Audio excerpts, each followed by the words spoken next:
Hello, good morning students. Welcome to CC online class. और फिर हम एक बार फिर आपके सामने हैं polity NCERT 11th class start किए हुए थे और उसमें आपने हमारा जो कॉन्स्टिट्यूशन है उसके बारे में हम लोग बात कर रहे थे। फर्स्ट चैप्टर हमारा था कॉन्स्टिट्यूशन व्हाई एंड हाउ, संविधान क्यों और कैसे।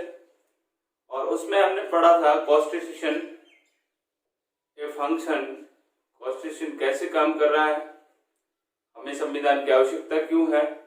अभी तक हमने जो 4 टॉपिक्स पढ़ लिए थे, आज हम लास्ट एंड फाइनल उसका फंक्शन जो है कॉन्स्टिट्यूशन का उसको पढ़ने वाले हैं। अभी तक जो आपने लर्न किया उसमें आपने ये समझ लिया constitution, do you need a constitution, हमें आवश्यकता क्यों है संविधान की। और अब तक आपने जो पढ़ा उसमें कुछ फंक्शन आपको जानकारी मिली और इन जानकारी की वजह से आपने देख लिया कि वास्तव में हमारा जो संविधान वो क्या है। तो देखिए टॉपिक पे आते हैं।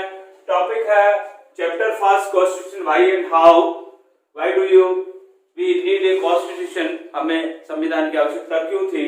उसमें हमने पढ़ा फंक्शन ऑफ ए कॉन्स्टिट्यूशन, संविधान क्या क्या काम करता है। और उसका आज जो हमारा जो 5th जो टॉपिक है उसका फंक्शन है वो हम लोग पढ़ने जा रहे हैं, fundamental identity of A people.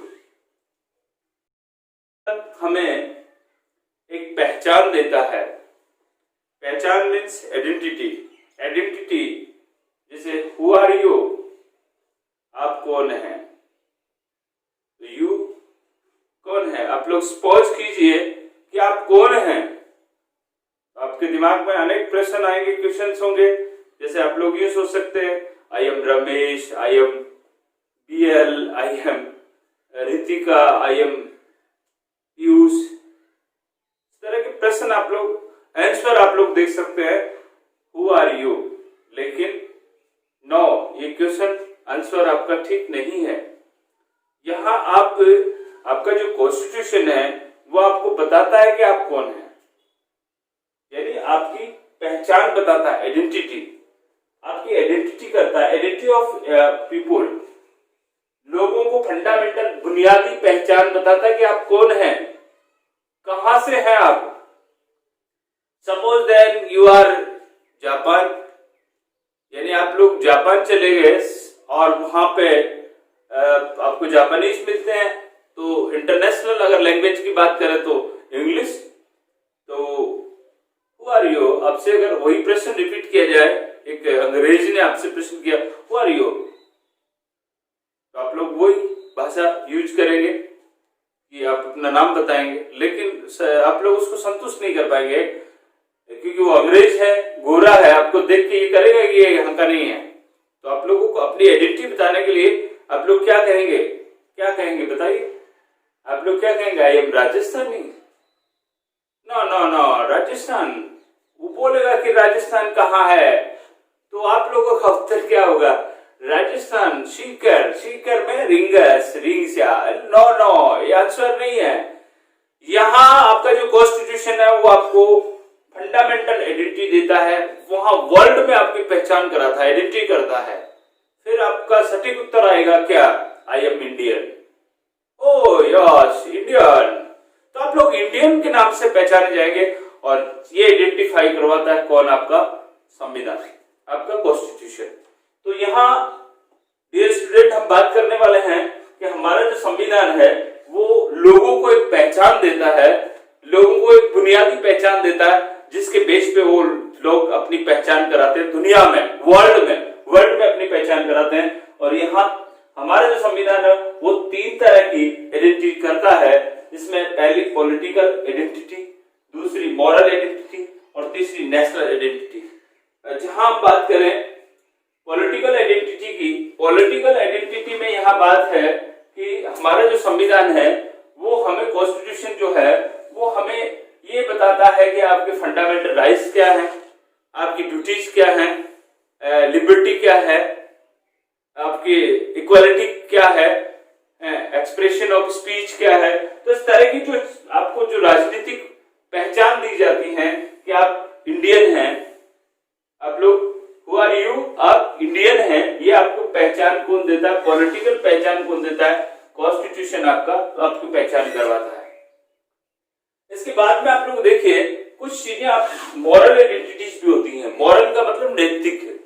नैतिक में यहाँ आपकी आइडेंटिटी जो पॉलिटिकल आइडेंटिटी है वो ये नहीं बताती आपको कि आप लोग किस क्षेत्र से हैं। जैसे आप लोग जानिए कि हमारा देश में, हमारी जो कंट्री है उस कंट्री में 28 स्टेट्स हैं, तो उस स्टेट्स का नाम आप लोग नहीं बता सकते। आप अपनी एक सिटीजनशिप है, नागरिकता है, उस नागरिकता को आप लोग आइडेंटिटी के रूप में परफॉर्म करेंगे। और एकल नागरिकता भारत में है, सिंगल नागरिकता, सिंगल सिटीजनशिप, और आप इंडियन हैं। तो आपका कॉन्स्टिट्यूशन आपको बताता है पॉलिटिकल आइडेंटिटी, न कि आप स्टेट आइडेंटिटी बताएंगे कि I am Rajasthani, I am Punjabi, I am Gujarati. No no, अब लोग क्या बोलेंगे? I am Indian. इंडियन यानी पॉलिटिकल आइडेंटिटी, और पॉलिटिकल आइडेंटिटी में सिंगल आपको क्या दी गई है? सिटीजनशिप दी गई है, यानी सिंगल आपको नागरिकता दी गई है, सिंगल सिटीजनशिप। सिंगल सिटीजनशिप में आप देखिए, सिंगल सिटीजन में आप लोग क्या है?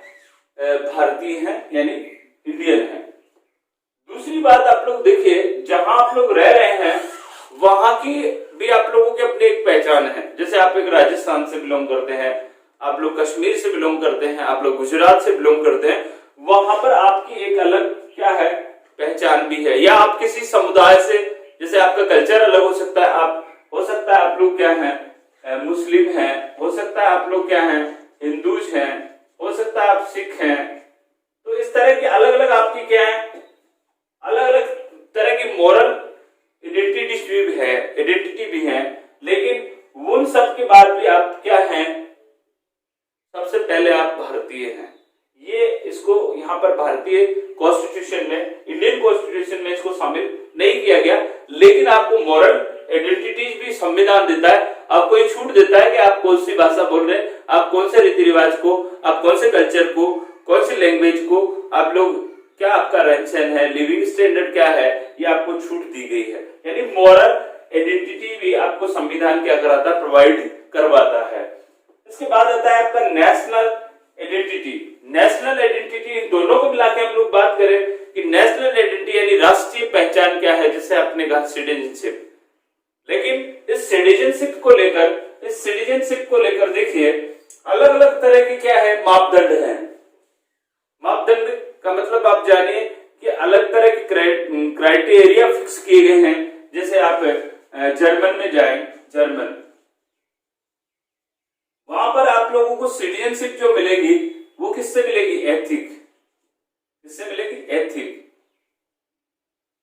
एथनिक है, एथनिक यानी नस्ल या जाति के आधार पर क्या मिलेगी आपको? सिटीजनशिप। क्या मिलेगी? सिटीजनशिप।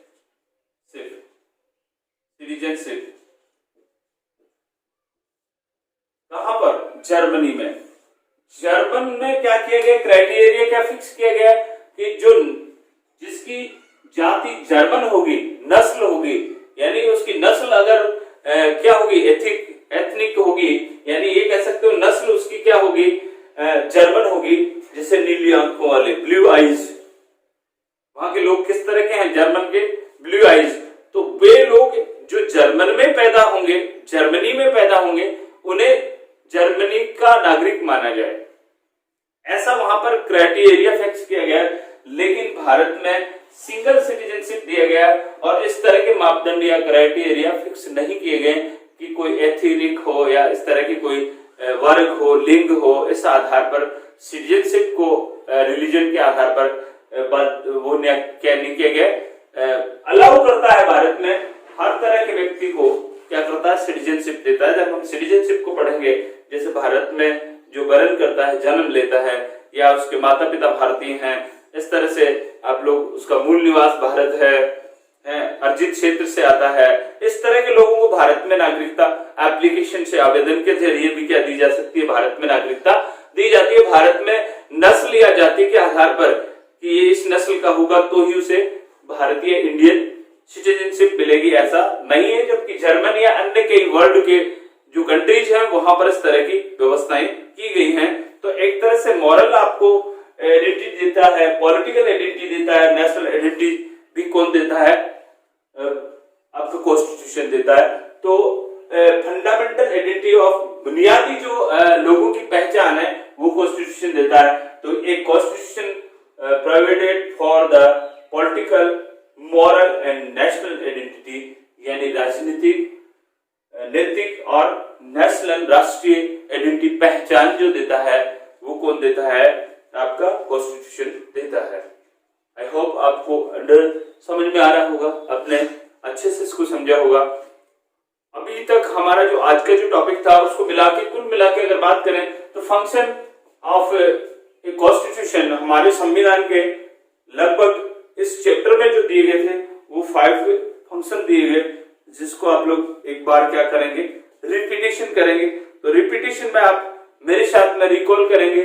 फर्स्ट फंक्शन बोलिए, हाँ, first function coordination, allows coordination and assurance.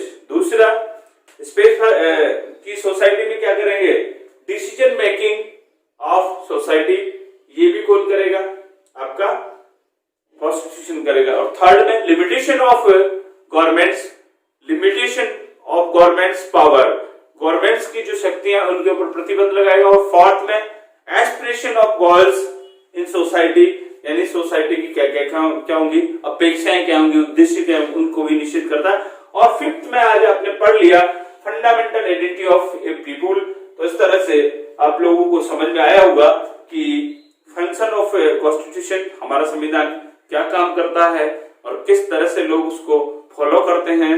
तो भारतीय संविधान आपको बुनियादी पहचान देता है। भारतीय संविधान आपको डिसीजन मेकिंग कौन बनाएगा, सरकार कैसे बनेगी, ये सब तय करता है। आप में कोऑर्डिनेशन और एश्योरेंस यानी तालमेल बैठाता है, न्याय इस तरह से होगा, आप लोग निष्फिक्र होकर रह सकते हैं। आपको नागरिकता कैसे मिलेगी, गवर्नमेंट को पावर्स मिलेंगे, लेकिन उसके ऊपर लिमिटेशन क्या होगी अगर अपनी उससे बाहर जाता है, किससे, अपनी लिमिट से बाहर जाता है, यानी कॉन्स्टिट्यूशन क्या करता है, वायलेशन करता है, नियमों को तोड़ता है। तो चाहे कोई हो, राष्ट्रपति हो, चाहे आपका पीएम हो, सबको पनिश किया जा सकता है। कॉन्स्टिट्यूशन इन सब पर लिमिटेशन लगाता है। और आप लोगों को जो आपके सिटीजनशिप्स हैं, यानी आपका जो राइट्स हैं, जिसमें आप लोग फंडामेंटल राइट्स की बात कर सकते हैं, डीपीएसपी तय करता है। DPSP directive principle of state policy, यानी यहाँ पर कॉन्स्टिट्यूशन ये भी बताता है कि गवर्नमेंट गवर्न कैसे करेगी और उसके पास डायरेक्शन क्या होंगे, किस किस तरह से वो काम करेगी, वेलफेयर सोसाइटी किस तरह से बनेगा, वेलफेयर स्टेट कैसे बनेगा, ये भी संविधान तय करता है। तो अभी तक का जो आपका चैप्टर था, उस चैप्टर में फंक्शन को आपने पढ़ लिया। कल हम लोग पढ़ेंगे अथॉरिटी ऑफ कॉन्स्टिट्यूशन, यानी सत्ता किस तरह से कॉन्स्टिट्यूशन देता है लोगों को, किस तरह से हमारा संविधान मेड हुआ है, बना है। तो अब तक की बात आपको समझ में आई होगी, आई होप। ओके, मिलते हैं अगली क्लास में। Thank you very much.